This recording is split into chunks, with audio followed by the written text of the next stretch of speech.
Hi, welcome to our show today. As always, Susan and I are delighted that you chose to join us. Today's show is a bit different, and it is the beginning of a series of conversations that we're going to have about race. You can't turn on your TV, scan the internet, or read the newspapers without hearing stories of racist acts that are occurring. Cases like Freddie Gray or Tamir Rice or Michael Brown, or even what happened in Texas this couple of weekends ago. These are just the cases that get notoriety. These cases involve police officers often, but the truth of the matter is racist acts occur every single day. Some of them we know are related to what happens with the police, but others are just your everyday acts that are subtle in nature, such as when you're on the elevator and a group of kids of color get on the elevator and you pull your purse just a little bit closer to you. Or when you say, oh, you're so articulate, and you're talking to a person of color who's just as educated as the next person, but deemed to be articulate because they can string 2 or 3 words together. Subtle racism also occurs when you're driving through the neighborhood and you see a group of kids of color walking by and you click the lock button just in case something happens.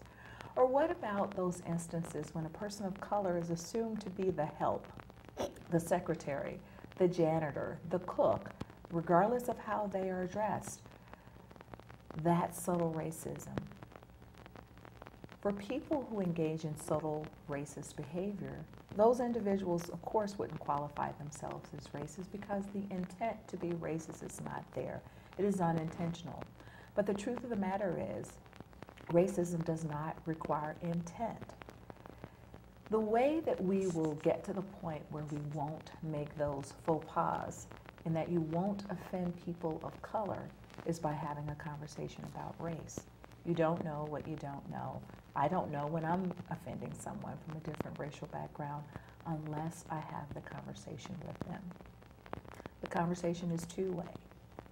The importance of having that conversation is that when we are able to have a conversation about race, one, we see to talk about race isn't necessarily a negative thing. It actually is a positive thing because we learn about each other's differences. We learn to know what makes that person tick, what's offensive to that person, and we learn the joys of their particular racial and ethnic background as well, so that we can figure out how do we all get along together in this world. So today we're going to start that conversation here on Sacred Intelligence TV because we believe that we are all interconnected. I am because we are, and we are because I am. So I'm delighted today that we're going to start this conversation with 2 young men from the New London community. Our guests today are Clayton Potter, who is 18 years old, and he was born and raised in New London, Connecticut. He graduated from the Science and Technology Magnet School here in New London in 2014. Currently, he's a sophomore at Columbia University, and he's studying English and urban teaching. After he finishes his degree, he hopes to come back here to New London and work in the school system and be a part of uplifting the community. My second guest today is Khaleed Fields, who is 21 years old, and he was born and raised in New London as well. He finished at the Science and Technology Magnet School in 2012. Now, he's a senior at UConn, and he is majoring in economics and statistics. And he's planning on going to law school, and once he gets his law degree, he's also planning to come back to New London and work to build the community as well. So I'm delighted today to be joined by Khaleed and Clayton. Welcome to the show. Thank you. So we're just going to get right into it and have a conversation today about race and racism. Okay, and as I said, there's a difference between the two. I think when we're talking about race, race is simply as me acknowledging that Susan is white and that I'm black. That's race. Now, that wasn't so difficult, was it? But often we get into those difficult conversations about race and racial differences. I mean, even when we began and I was describing some of the subtle racist acts, you might have heard Susan make a little sound over Sorry there. about that. But it's so important. My little snicker, because I have had such an education in this area. in talking about race and racism. Just in working through the many years I've worked with Tara Lynn, and having started at New London High School as her intern. And so therefore I was the help. and yet there was an experience where the two of us went to go visit a conference center where we were thinking about having a retreat. And the man who approached us as we came in immediately came to me and spoke first to me. And I didn't even notice it. And I was a little bit disgusted with myself afterwards for not noticing it. But these are the kinds of conversations that Tara Lynn and I have had over the years that have helped me to be much more in tune with the sorts of things that happen on a daily basis. And that's why it's important to have the conversation, because she didn't notice it. Right. He clearly didn't notice Right. it. He just assumed that Susan must be the one In charge. So what I want to know, so I can talk, well, we could talk a lot about the experiences we've had, but we really want to talk about what's been your experiences, because there's a lot going on in the media right now and in the world about what's happening to young boys of color, in particular young black boys and men as well. And so I want to talk about that, but I want to make it personal and just kind of figure out what has been your experience with racism just in general. It doesn't have to be obviously a case where you've been arrested or anything like that, but what's been your experience? I know I've had an experience at school. One night at UConn, I went and brought me and my cousin back to school because we were going to go party on the weekend or whatever, and it was Friday night. We pulled up into the parking lot, and we were getting our stuff situated, making sure we had everything, so it took us a few minutes to get out the car. And as soon as we pulled up and we were about to get out the car, the police came and then they stopped in front of our car and they made us get out. And they completely searched the whole car, the entire car. And they said that we were sitting in the car for too long, but we were just making sure that we had everything because he had stuff that he had brought out there and I had stuff that I had brought out there. I didn't want to leave anything in the car because it was a pretty long walk. So, but of course, I'm sure some viewers are saying, well, you know, you were sitting in the car. That would have happened to anybody. So why do you think it was racism and not just that you were sitting in the car and you should have not been sitting in the car? Because we were sitting in the car for literally no more than 3 minutes. And the police had just pulled up the hill, so they couldn't say that we were sitting in the car for a while because there were no other police in the lot besides them until they pulled up. And also, they made us get out, and they searched everything in our car. They searched all of our bags, in the trunk, the glove box, everything. They found nothing, and they had brought the dogs out and everything. And I'm sitting here like, is this really that necessary? And they sit there and they found nothing. Like at the end of the night, I was able to go back to my room because they couldn't find anything because there was nothing to find. So this makes me wonder then, how did you respond during that time? Because for some people that would have made them angry that they were searching the car and they would have reacted to it. So what was your thinking around what you should do while they were searching the car? While they were searching the car, I just sat there. I wasn't really saying anything, and I wasn't trying to argue with the cop or anything. If the cop told me to do something, I did it, and because arguing with him wasn't going to get me anywhere. And this is before a lot of the things started happening. This is my freshman year of high school, and I'm now about to be a senior. So I'm my freshman year of college, and I'm now about to be a senior. So this was before all these instances started happening, like you named earlier. So I wouldn't think about like pulling out my camera saying we're sitting here doing nothing. We have nothing on us, and we're Thank goodness you had nothing on you, because now I used to work on a college campus, and I know what kids do on college campuses, and even in high school, not every kid. So thank goodness that you didn't. And I would venture to say that had you been a different color, maybe things would have been differently. And only according to what people's experiences are and what the research says. And so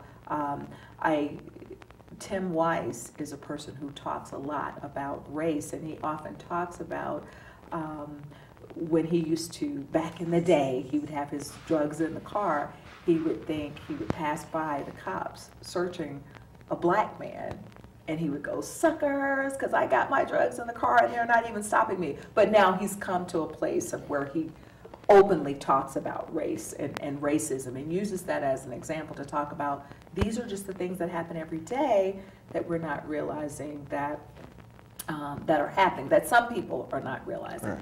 Because the truth of the matter is, a Freddie Gray case happens all the time. That was not even the first incident that happens. It's just that we're hearing about them more. And you said the prime thing, cameras. These things, people are showing these, taking out their videos at the least little things. I mean, my gosh, people take selfies and Snapchats and all this stuff all the time. So you never know when you're being watched. But what about you, Clayton? What's been some of your... Well, I haven't been a victim of like direct racism right up front, but going to school at Columbia, I've experienced a lot of subtle racism and unintentional racism, like you mentioned.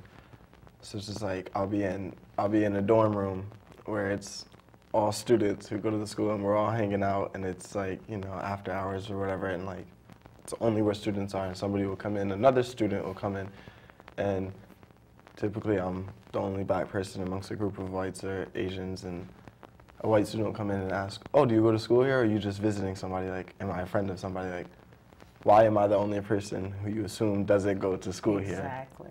And it's like, I mean, I can't call it racism flat out, but, you know, it seems like... Well, so here's the thing about, according to the research and according to what we know about racism, again, racism doesn't require intent or malice. That person isn't intentionally trying to call that out, but what we know is that based on what we see in the media, our views about ourselves and the people around us, our views are shaped and changed. So that person who's asking you that isn't intentional. It's just that they've been led to believe that black males don't go to college. It's an instinctive prejudice. Exactly, exactly. Now, where do you know that from? It sounds a little bit like you might have learned that language in school. I think I just I understood it as we were coming up with this conversation. Okay, okay. Because I know that you're looking at urban teaching, so I'm sure you must have taken some courses around race and multiculturalism, or hope to anyway. I absolutely hope to take more, but this past semester I took a course on African American literature from, it was mainly post-1930s, and that just opened my eyes up to a lot of different things. We read Malcolm X and Amiri Baraka and Richard Wright, Ralph Ellison, so a whole bunch of people, and I got to So it took you getting to college to read those authors. Yes, it did. I had not been exposed to African American literature much beforehand. I tried reading Malcolm X's autobiography once when I was younger, but I was too young to get into it, and other than that, nobody ever made it a point to me to study African American literature. But you went to a school that was predominantly minorities, and that's when I was in my senior year of high school, I realized I never had a black full-time teacher, and not a black male teacher especially. I've had subs who have been in and out the building, but I realized that, and I realized that there's no black courses. And when I was a senior in high school, I was on the State Board of Education as a student member, and I learned about culturally responsive teaching. And that's exactly what a lot of education systems and school systems are missing, is teachers that represent the students. So let me ask you both a question then. You said that it took you going to college to learn about these African American authors, but really it sounds like even about knowing a part of your history. Yes. So I wonder, is it different for you in terms of how long it took you to even recognize when subtle racist acts were happening, because you grew up in a society where, unlike me, I grew up in Mississippi, and I grew up during the late 60s, early 70s, and I had a wonderful experience growing up in Mississippi. Let me just say that, because I know that people have this idea about Mississippi, but that wasn't my experience. But I did know the difference between growing up there as a black person and as a white person. So and I'm a lot older than you all are, so I wasn't that far removed from, you know, like the Civil Rights and the Civil Rights Acts and all that. So for you all, I wonder, did you have this illusion that racism didn't exist anymore, that was then, and how's it been shaped for you over the years? I've never really fed into the fact that people say that there is no more racism. Always growing up, I always experienced it somehow growing up in New London because of the surrounding towns. Certain towns don't get us, and I'm not saying that everything we do is right, but other towns do things that are not as justified to, but there's just a lot that goes on that people don't know about. And so if I could help you out a little bit in terms of just, but that's okay, that's okay. I think about, and maybe Susan could speak to this, because you said a lot of things go on in the other towns too, but we hear about it in New London, and certainly that was my experience when I worked. Yeah. I used to work in New London as well, and I would hear about things in surrounding towns, but I didn't, you would see New London in the paper. Right. Mm-hmm. And I know I asked Susan this question, and I asked anyone who was my intern, but I don't know if you remember, and I said, what was your impression when you came in to New London? And I've had people who've said, if they were white interns, which most of them were, they would say, well, you know, I heard it was a lot of fights, people carried guns and all of this. And really, when they came into the school, they were a little afraid. And they said, it's nothing like what we expected. So is that the sort of experience that you're talking about with how things can happen in other schools? The exact same things. There can be fights in other schools, but... Or some of the things that had happened when I was interning there. I mean, and I do remember you asking me that, and for me, because I had grown up in the area, I mean, we were rival schools or whatever, but I certainly didn't, you know, have any illusions that there was a whole lot of stuff going on there that didn't go on at my school. And I think having lived, close enough to have a little more intimate knowledge of the environment and the community made a difference. But I was certainly very, very acutely aware of my whiteness, and even more acutely aware of the fact that most days Terilyn was the only black person I would see in the school that was not a student. So which is really interesting, because the school is 95% students of color. And I think during the time I was there, I know there were probably 3 African American staff there, members, and then there were probably 1 or 2 Latinos that were there. And so when you think about that and who's teaching, you know, our children, so you have to go to college and get this experience. So where do you learn about who you are and where you fit into society? Where did your image of being a young black male, how did you figure that out? Where you fit in? Pretty much my parents. Your parents? Yeah. Growing up, my parents always showed me that being black was always important, until I never forgot where I came from. And growing up, I didn't think that learning about my past was too important, but as I got to college, it started shaping me, and it helped me out because I took some African American courses, and I'll probably get a minor in that too, because I pretty much have enough courses to get a minor in it. But, wow, look at you. yeah. You're just a smart student, aren't you? I mean, I'm so glad college is over. But, well, good for you. Congratulations then. Because if you're informed, the more informed you are, the more you can help change the world, which is what the 2 of you want to do. Exactly.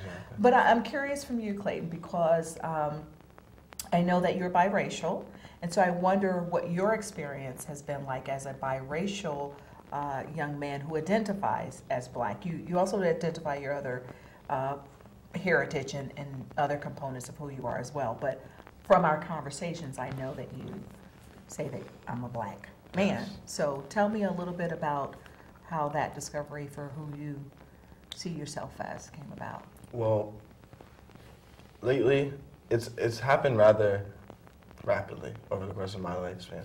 I've always been aware of racism, and my skin color and what I feel is my race throughout my whole life. I feel like that's innate. But when I was a junior, I won, and Khaleed actually also won the same scholarship. We won the Martin Luther King scholarship, and that experience, I had to learn a lot about Martin Luther King's teachings, and I saw how proud my family was of me for getting that scholarship, particularly my dad and his brothers and sisters, who was the black side of my family. And then when I was a senior again on the Board of Ed, and I learned about culturally responsive teaching, because I realized all the students in New London are minorities pretty much, yet we don't have teachers that represent us unless it's a Hispanic teacher teaching a Spanish class, but that's not really the same thing. It doesn't, culturally responsive teaching expands beyond that. And then at school this past semester, it was this past semester, the spring semester, when I took the African American Literature course. And in the midst of that, the Eric Garner killing happened, and there's everything that's going on in the media and the social news and everything. It really that's what made me want to become a teacher. Like you were saying, being informed allows you to go and give back. So as I learned about all of this and I saw how much it affected me, it made me change from my major from pre-med and neuroscience, which I feel like I could be great at. Wow. And I could do, and I could be happy and successful and wealthy, to wanting to become a teacher here in London, where I'm not going to make nearly as much money, but it's something that I feel like I need to do. I don't feel like I need to be a neuroscientist. And how do your parents feel about that? They were totally supportive. Okay. both of my parents work here in the school system. My dad is actually a behavior specialist at New London High School, and he's a black male working there full time. So I'm happy that he's there. Right? And we have had more black administration in recent years, but there still needs to be more change, and that's exactly what I want to be a part of. So I know that there are probably some viewers who are watching the show will say, yes, but they're not like the other black males that are out there. You're neatly dressed, you're in college, you're doing well. What would you say to that in terms of people just saying you're different? I can understand why they would see that, because they only see a certain side of me. But I grew up in New London Public Schools. Khaleed grew up in New London Public Schools. We're a product of New London High School. The stereotypes that people do have about New London when there's fights and everything, and that some of those things do happen. They exist everywhere. Khaleed and I are as close to that as we are to what you see today. Right. We're not separated from that. Those are friends. Those are kids that we've grown up with.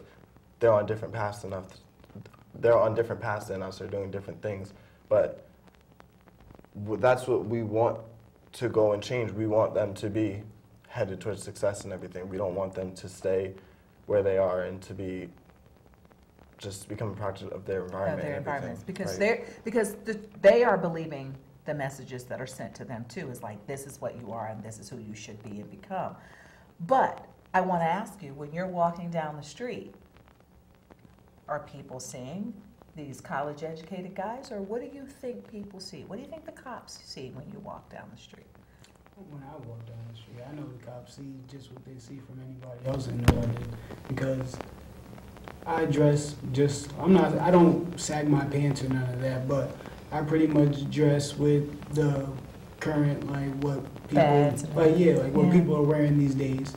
So I dress the part, but I'm not saying I sit here and I walk around with my pants sagging or anything. I dress nice, and I wear a chain or whatever, so people might think that I'm a drug dealer or whatever, because I'm young and I have a car or whatever, but it's not that. And so here's what my husband and I were just having this conversation too last night. We were talking about how really it doesn't matter how you're dressed in terms of getting stopped, but he specifically mentioned how really it doesn't matter whether you are a drug dealer, you live in the inner city, you live in the suburbs, wherever you live, people are dressing the same no matter what.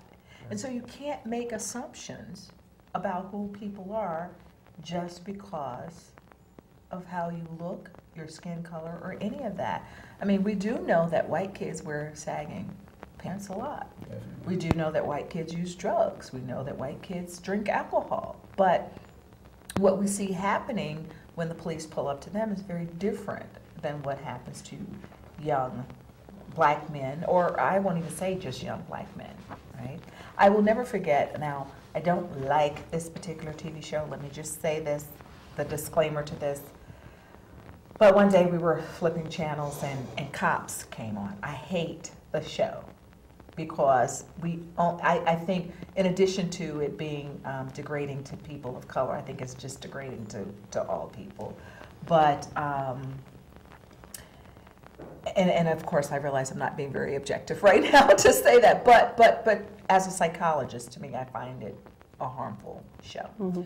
So they showed these students from UConn, as a matter of fact, on the show. And they were having this tailgating party, and it had gotten so big, this big bonfire had gotten so big that they were trying to take a car and put it in the fire. They had their beer and everything in. And what did the cops do when they came? They chased one guy in particular who was, you know, one of the perpetrators of this. They chased him around, and he kept saying, if you don't stop, I'm going to pepper spray you. And he took out his pepper spray, ready to pepper spray him.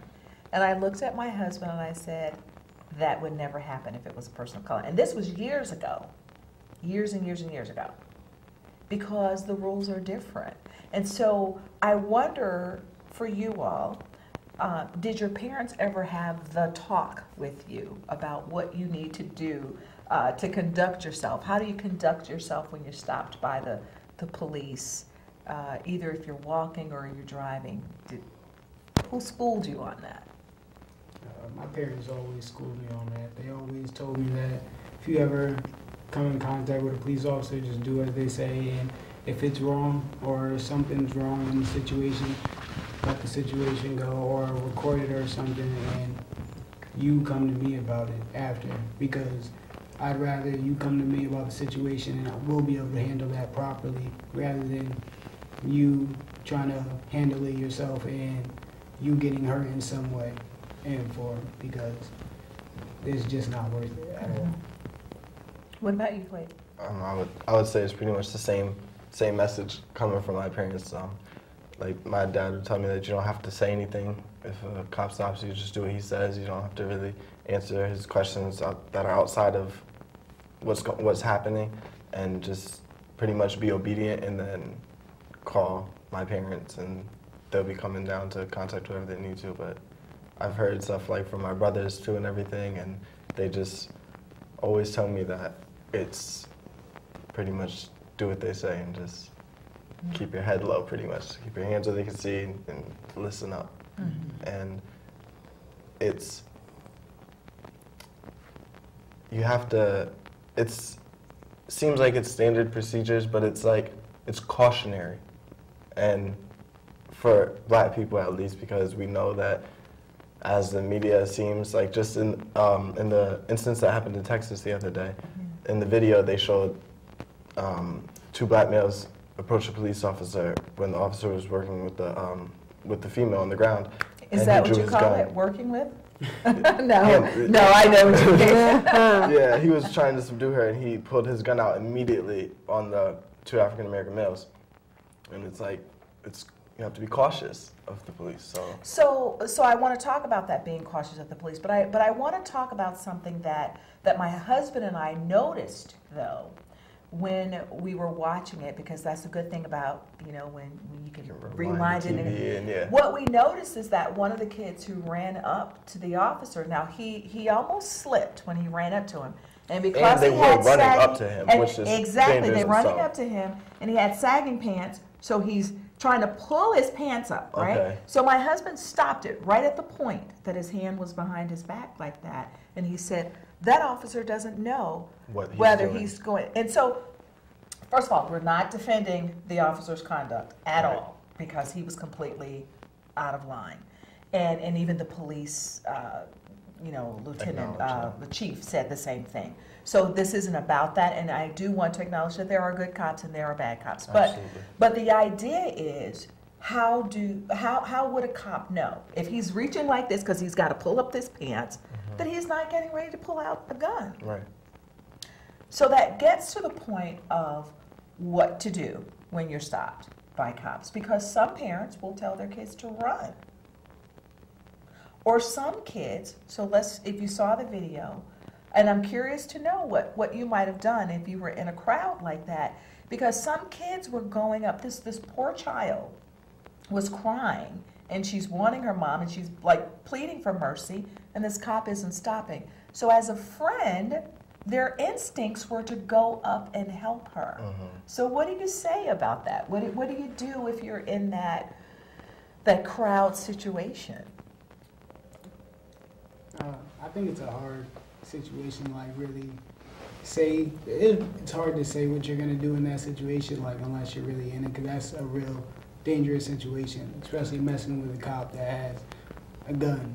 And it's not like you're messing with somebody that's getting into a fight with a person, you're messing with a cop that has a gun. And the right to use it. Exactly. If you guys are sitting there trying to jump him or something, but at the same time, he's using unlawful force, and it's unnecessary. But if he feels the need to pull that trigger, any second he can be the juror and the judge all in the same sentence. So is that running through you all's heads if you're stopped? Yes. Every time. Every time? Every time. So do you walk in a sense with fear if you're walking in a certain time of night, or if you're walking and you know the cops are pulling up? What is that like? What is that like when the cop pulls up? Tell our viewing audience what that feels like for you, what the psychology is with living this day in and day out, because you don't know if you're going to be stopped. I would say it comes back to being cautious. Like, if we're driving, if Khaleed and I are good friends, we're often together. If we cross New London's town line and we're in Waterford, especially if it's late at night, we know we have to be on our P's and Q's. We know we're using all our blinkers even when we're changing the lane real quick. Like, you have to be extra cautious. You have to just be on your best behavior, really. You can't give the cop any reason, because they're already gonna have prejudices. So you have to do your best to defeat those before it's a face-to-face encounter. And so really what I hear you saying, because I've done a lot of teaching around race and racism in schools, as a matter of fact, but what I hear you talking about is something that people of color experience. It's like a 25% more of stress that people of color carry around, in addition to every other stress that we're carrying like everybody else. But you carry this extra weight around, because you're saying, as soon as I cross that line, I know now things have to change. And it almost is like it becomes automatic for you. It's unconscious, but it's still a weight that you carry. Yeah, definitely. It's definitely unconscious, because there's certain times where I'm coming home and then it's just, I live right on the border of New London and Waterford. So I can either go by Stop and Shop, or I can either go down Coleman. And sometimes it's easier to go by a Stop and Shop, but I'll just say, you know what, forget it. I'm just going to go down Coleman and I'm going to get home. Wow, so you have to kind of think about, because you don't know what's going to happen. Definitely. Similarly, I drive home from work. I work at Nathan Hale Public School right now as a cafeteria worker. So I work in the cafeteria and I have dreads. I can wear a do-rag to wrap my head up. And I do that every day for work. And then I drive home down Pequot Avenue, right on the beach where all the nice houses are and everything. And I have the option to take Ocean Avenue or Montauk as opposed to Pequot. But I like Pequot because it's by the water. It's a nice drive. It's summertime and everything. And I always think, like, cops are going to approach me differently on this side of town than they would closer to where I live when I'm driving down in the car and I have a do-rag on and I probably don't look like I live here. So It's something to always be conscious of. Can I ask a question of both of you? I think it's very interesting that you specifically chose Waterford as an example of this.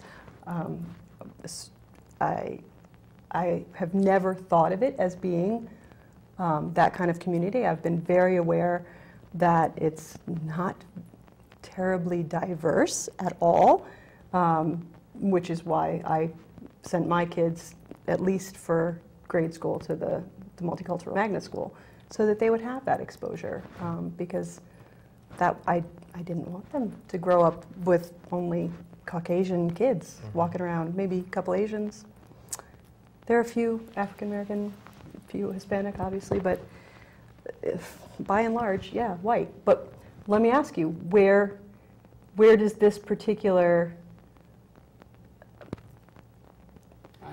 fear come from? Like, have you or friends had bad experiences? I've had bad experiences. Well, I was driving down the Boston Post Road one night, going to a friend's house in Waterford that I know, and I see a cop trailing me. He's been trailing me for over a mile, and it's a one straight road, but at the end, I kind of figured that the cop was trailing me. Mm-hmm. And one of my friends in the car, they couldn't find their gum, so they were saying, all right, we're gonna go stop and get gun real quick. So we stopped to the store, and the cop goes straight. Then the cop makes a turn into the next left that you could take. But my friend ended up finding his gum, so we pulled right out. And then the cop pulled right out behind us again, flickered the lights on. And why were you stopped? What did he say? He said I was swerving, which I know I wasn't, because I was driving directly behind another car, and I was driving literally right with them, and I wasn't intoxicated at all, because the cop didn't smell liquor on me or anything, marijuana, nothing. And I know I hadn't been doing that stuff anyways, but he said I had been swerving, and then he said I was suspicious because I pulled into the store, and then I pulled right back out. So you don't have the right to pull into the store and pull out? That's what I'm saying. Like, I can't make a decision to be like, all right, I want to go just, oh, my fault, I don't need this anymore, so I just pull right out. Then he ended up letting me go, but he saw that I was doing nothing wrong, but surely he was thinking that if I would have been stopped and the car would have been smelling like weed, I would have been searched and all this other stuff, and it would have just been a bad night for me. But it wasn't, because I wasn't doing anything. And that's what my parents always teach me. If you're not doing anything wrong, then getting pulled over by the cops shouldn't be a problem. And well, it's not that it shouldn't be a problem, because it is if I'm not doing anything. But as long as you're not doing anything wrong, the experience will be less problematic. You hope. Yeah, you would hope. Because that hasn't been everyone's experience. Yeah, right. Definitely. Well, excuse me, and the other thing is being aware that the rules are just different. Because even if you were doing the exact same thing, the rules might be different for you. Because sometimes people are doing wrong. Mm-hmm. And so when they are doing wrong, there's still a certain way to behave even when you're doing wrong. But what I want to kind of go back and ask you all a question about is, so your parents have taught you that you abide by what the officer says. Stop, even if you know you're not doing anything wrong, you stop. But some parents teach their kids run, even if you haven't done anything wrong. Do you have any friends where you know that that's what their parents have taught them? And what do you think about that? What do you think about this idea of, I haven't done anything wrong, so I'm running? I mean, I don't think that running would always be, I don't think that if other kids run, then I think you might as well run too. But if you're just by yourself and you're getting pulled over, and running is not the right situation, running is just not the right thing to do. Because even if you're not doing anything, it just looks like you're doing something. And even though that if it was somebody else, they might have not got pulled over anyways, it still doesn't escape the reality of it and what it's really like.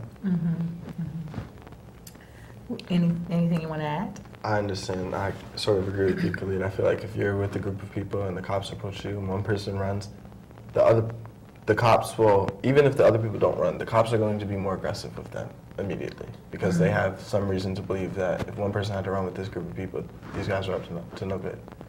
But I don't think running is the right thing to do in general because if, like Khaleed mentioned beforehand, if you're not doing anything wrong, then you shouldn't have to fear. Except I have heard of incidents, and so I'm not taking a side, I'm just kind of throwing this out there. I've heard of incidents where a couple people have run and then a couple people haven't. And it's just like you said, they weren't doing anything wrong, but then those other people got arrested. So I want to talk a bit about, and you kind of, alluded to this. We know there are good cops and there are bad cops. There's officer friendly and officer scary. What do you think about that sort of statement about good cop, bad cop, or officer friendly, officer scary? What's your views about police officers? I wouldn't say that it's fair to have such a strict dichotomy. Like, I don't want to label all police officers and everything. I never really had. The only encounters I've had with police officers have actually been good encounters. They've been very helpful to me.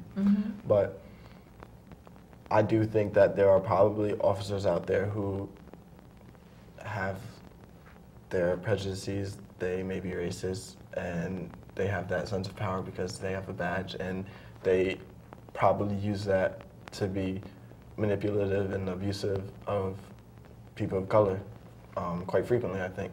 But I also think that it will depend a lot on the person being stopped. And if you get pulled over, you're going to be mad that you're getting pulled over as soon as you realize it's you. But when the cop comes up to you, I think you have to still try and be on your best behavior. Try not to give him an attitude right away, because if you do, then he's going to, he's going to try and throw the book at you. He's going to get you with everything he can. So I want to ask, so you would go to a cop for help, like you, I don't know if both of you would, but you would feel safe going to a cop for help if you needed something. For the most part, it does depend on the situation. And apparently the town. Yes, in the town, yes. I do want to just say one thing, though, since you mentioned the town. We are not here to bash any particular town or any of that. And so you were just using those things as examples. Because, we've all had good and bad experiences wherever we are. But would you feel comfortable going to a police officer if you needed help? It depends on the help. Like, we were at school one day, and my friend's car wouldn't start because I had left the lights on. So we went back to the car and it wouldn't start. There was a police officer and he gave us a jump. So police officers can be helpful. Like, don't get me wrong. There are good cops. And I'm not going to say, just like Clayton said, there's not really a dichotomy of it. It's not just good cops and bad cops, but there are cops that do the right thing, and then there are some that don't do the right thing, but in different aspects of it. Because so let's talk and draw this out a little bit further, because you said a couple of different things about not giving them attitude. And it's hard sometimes not to give an attitude if you feel like somebody is saying that you did something that you didn't do. And that's what we notice sometimes when we're seeing some of these cases that are out there, is that, and these are people already who are ready to say, hey, you can't tell me what to do, don't give me attitude, blah, blah, blah. So they're going to fight back to the police because they just feel that it's justified. And what you're saying is regardless of the situation, just calm down, slow down, save your life. Definitely. Yes, save your life. That's exactly what we're saying. You cannot win. Like, if you get into an argument with the cop, you're usually not going to win. It's just, they're going to hold something against you, and they will hold whatever they can against you to try and bring you to jail if that's what they want to do, or if they want to throw you around. If they don't think that they can get you for anything, if they don't think that you'll actually end up in prison, they can still take you downtown and make you, like on a Friday night, they can make you have a hell of a weekend until you get to see a judge on Monday. Like, they can do things like that, and they will if you give them a reason to. So. Well, so I want to just let's just take the side of the officer, though, for a minute. Because I want you to imagine you're putting your life on the line every single day. And you are, you know, your adrenaline is pumping, your adrenaline is going. When you pull up to a car, you really don't know if people have a gun in the car or not. Right. And unfortunately, what the media says, you know, you see young black men on TV and they're all doing what? Selling drugs, gangsters, whatever. I mean, if you look at what the images you see, right? And so here's an officer coming up and they don't know what they're facing. And they're believing what the media tells them already. And so their heart's already racing and pumping and all that. So I want you for a moment, if you put yourself in the officer's place, not just for people of color, but are there times that they might be justified with pulling out a gun or doing some of the stuff they're doing? Because their adrenaline's pumping pretty much too. So what do you think about that? I think that there's times that there's justified because there are those crazy people that will pull out a gun on a cop, don't get me wrong. There are those people that will do that, but at the same time, the excessive force of things. Like when that officer, I watched that video like a little bit before it actually hit the news and everything about the officer that pulled out the gun on the kids, the one that was sitting on the little girl's back. He was literally like, he had his knees going right into her back. Yeah. And she was sitting there screaming for help. And I'm sitting, like, honestly, it's hard for me to watch her, like, sitting there. Like, I get angry sitting here watching it from my phone. Right. So it's just like certain things like that can be avoided. Like, I don't get mad at certain cops for, like, if somebody looks like they're pulling out a gun and then you pull out yours, that's one thing. Or something like that, but when you're just using excessive force just because you have it and you can, because you have the power to use that excessive force, then that's where I see the problem. Right. And it almost in that little girl's situation, there was nothing she could even do in that moment to help herself. No. Even though she's trying to comply, but at the same time too, our natural response is fight or flight. She's so so when somebody emotionally is overwhelmed, doing but- exactly so, and in this particular case, the way he was talking to them, he came out aggressive in the first place, saying sit your A down, or you're making me have to be out here in this hot sun wearing this heavy 30-pound. Well, that's the job you signed up for. Exactly. So if you think about those situations, they're highly charged to begin with. But then we know that there are situations that aren't highly charged. And what happens is, and again, this is not in defense of officers, but I think for many police officers, they are facing things every single day. They see some really ugly, ugly things that are happening. And I think that as psychologists, we know that once people's minds are shaped in a certain way, and you see that things happen in a certain way, you start to assume that that's the way it is for everybody, right? So it would be an example of if there was girls that you like who came from certain neighborhoods or something, and they wouldn't give you the time of day, and you said, oh, that's because all girls in that area behave that way, right? And the truth of the matter is it may not be the case, but you make that assumption because they're grouped in a category. And so when we think about officers and we think about what they're dealing with every single day, they have a split second to decide. And plus all that energy and all that stress, I mean, they could probably use some really good training. And I mean training on race, not just diversity, but training on race, training on what's their perception of kids of color, right? Because sometimes we don't know what our implicit biases are.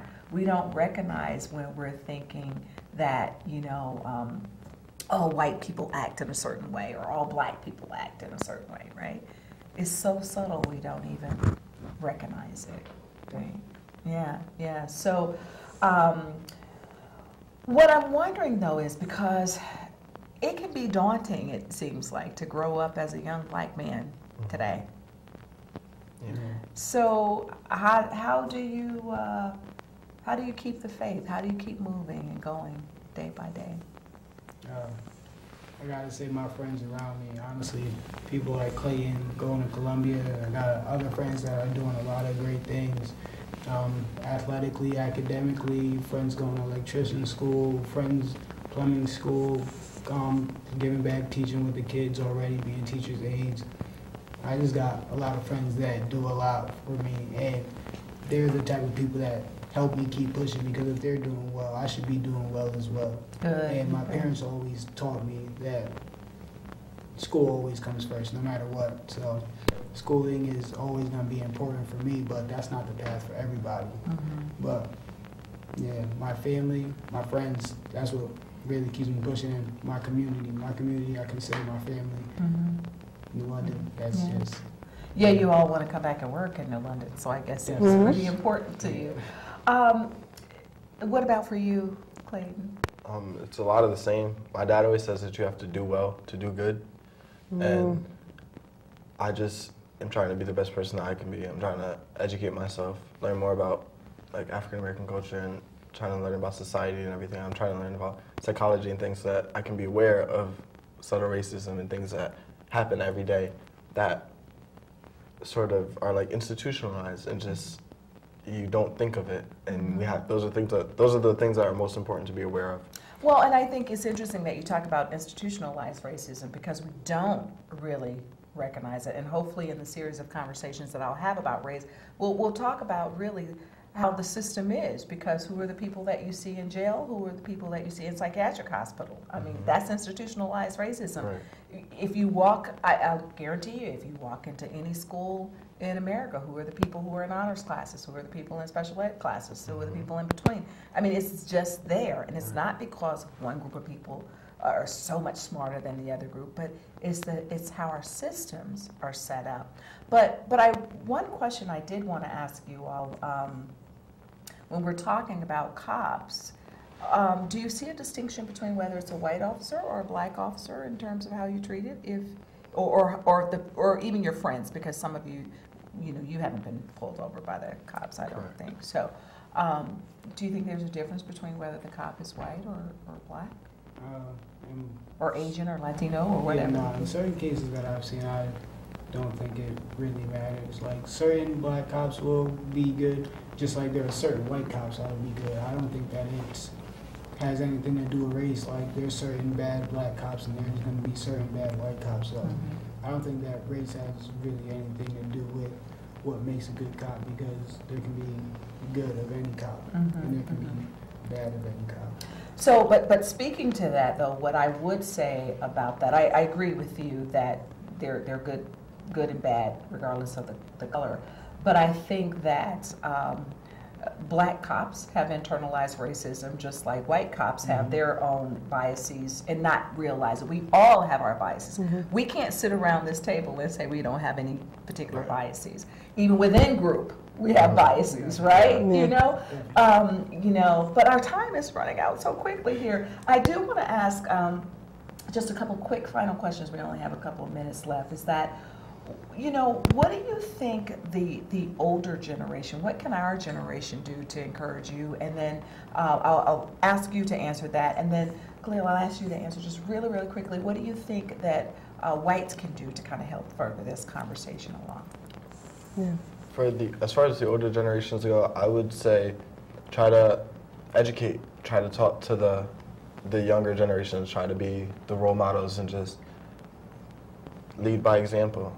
Do what you have to do, have the conversations with the kids so they can be aware of what they need to be aware of and that they know what they need to know to succeed and to be successful, because it's a generational thing that we've gotten into this like institutionalized racism and everything, and the only way we can get out of it is by the same means. It's gonna be a long process, and it's still going on. It didn't stop after the civil rights era or anything like that. It's still going on. So tell your mom that Columbia education is paying off on you, right? You say we got to educate her, and thank you for sharing that. That's powerful to know that we do need to continue to talk to the younger generation. And you, what about our white allies? How can whites help to further this conversation about race and racism? I think that they should just further educate themselves, just like blacks should further educate themselves on racism and racist acts and racial prejudices and things like that. Just because the more knowledge you know about something, the more you'll be enact to knowing like what these people are going through and why they're put in certain situations. So just from a knowledge aspect, just not being ignorant about a subject, because not ignorant in the fact No, we know what you mean. what ignorant really means. But yeah, just having knowledge about a situation or having knowledge about a certain group of people before judging on how things are done. Right. Thank you for sharing that. And I believe it's about knowledge and understanding. So we want to thank Khaleed Fields and Clayton Potter for joining us today on the show. We're so excited that you joined us. We are going to continue this conversation about race and how we are all impacted and influenced by it. Our young people have spoken to us today, and please take their advice seriously. It's important to educate your children on what to do if stopped by the police. It's important for police to get training. It's important for our white allies to also have training, and even people of color to have training as well, so that we know how to interact and to respond in certain situations, and that we don't feed in to the stereotypes that are out there as well. Thank you so much. We look forward to your conversations. Please contact us at info@sacredintelligence.com or visit our website if you'd like to email us through the website as well. Go to www.sacredintelligence.com. Until next time, have a wonderful, wonderful week. Bye-bye.